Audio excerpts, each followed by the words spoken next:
எத்தனையோ சித்தர்களாம் திருவண்ணாமலையிலையும் சதுரகிரி மலையிலையும் இருக்கிறத பார்த்துருக்குறோம்.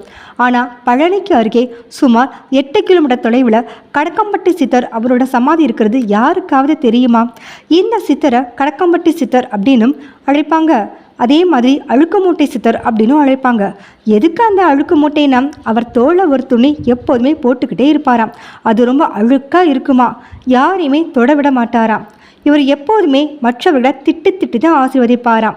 முதல்ல அடிக்கடி பழனி இடுப்பன் மலை அருகில் நடனமாடிக்கொண்டிருந்தாராம். திடீர்னு ஒரு வாட்டி மயக்கம் போட்டு விழுந்துட்டாராம். உடனே எல்லாருமே வந்து மருத்துவமனையில் சேர்த்து விட்டாங்களாம். டாக்டர் இவர் இறந்துட்டார் அப்படின்னு சொன்னாங்களாம். திடீர்னு பார்த்தா மாலை பொழுதில் உயிர் தெழுந்து உட்கார்ந்தாராம். அதே மாதிரி பல அதிசயங்களை செய்துள்ளாராம். வாய் பேச முடியாதன சிறுவனை பேச வைத்துள்ளாராம். சில பேர் இவரை முருகனின் அவதாரம் எனவும், சில பேர் இவர் பாபாவின் அவதாரம் எனவும், சில பேர் சீனாவிலிருந்து வந்தவர் எனவும் சொல்கின்றனர். வந்தது புரியாத புதிராகத்தான் உள்ளது. நடிகர் கார்த்திக், சூர்யா இன்னும் 5 பேர் அவர் இருக்கும்போதே ஆசீர்வாதம் பெற்று இப்பொழுது நல்ல நிலைமையில் உள்ளனர்.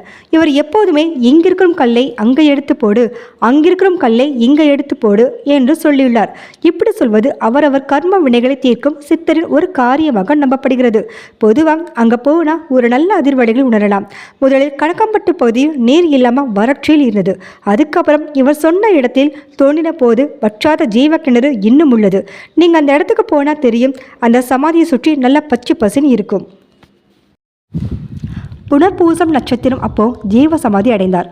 பௌர்ணமி அமாவாசை அப்போதெல்லாம் இந்த கோயிலில் சிறப்பு பூஜைகள் நடைபெறும். இங்கு வருபவர்களுக்கு நாள் முழுதும் அன்னதானம் கொடுக்கப்படும். நாங்களும் இந்த சமாதிக்கு போயிருக்கிறோம், அதாவது இந்த கோயிலுக்கு போயிருக்கிறோம். இந்த கோயிலுக்கு போகிற நோக்கத்தில் போகலை. நாங்கள் வெளியில் போயிட்டு போது திடீர்னு அங்கே போகணும்னு தோணுச்சு. போன நேரத்தில் அப்போ தான் ஆராதனையும் ஸ்டார்ட் பண்ணாங்க. அதை முடித்து 1 hour ஆச்சு. ரொம்ப ஒரு நல்ல வைப்ரேஷன் கிடச்சிது.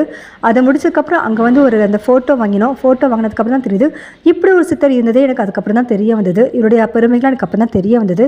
அதுக்கப்புறம் தினமும் வந்து எங்கள் அம்மா வீட்டு குலதெய்வம், எங்கள் ஆத்துக்கார வீட்டு குலதெய்வம், இவருடைய சித்தருடைய பற்றி கடக்கம்பட்டி சித்தர், சாய்பாபா இப்படி எல்லாருமே ஒரு 3 வாட்டி சொன்னதுக்கு அப்புறம் தான் என்னுடைய வேலையை செய்ய ஆரம்பிக்கிறேன். ஒரு நல்ல ஒரு பாசிட்டிவ் வைப்ரேஷன். நம்ம நல்லபடியாக நினச்சோம்னா நமக்கு நல்லபடியான எண்ணங்கள், நல்லபடியாக ஆசீர்வாதங்கள், நல்லபடியாக சித்தருடைய ஆசீர்வாதங்கள்லாம் கிடைக்கும்.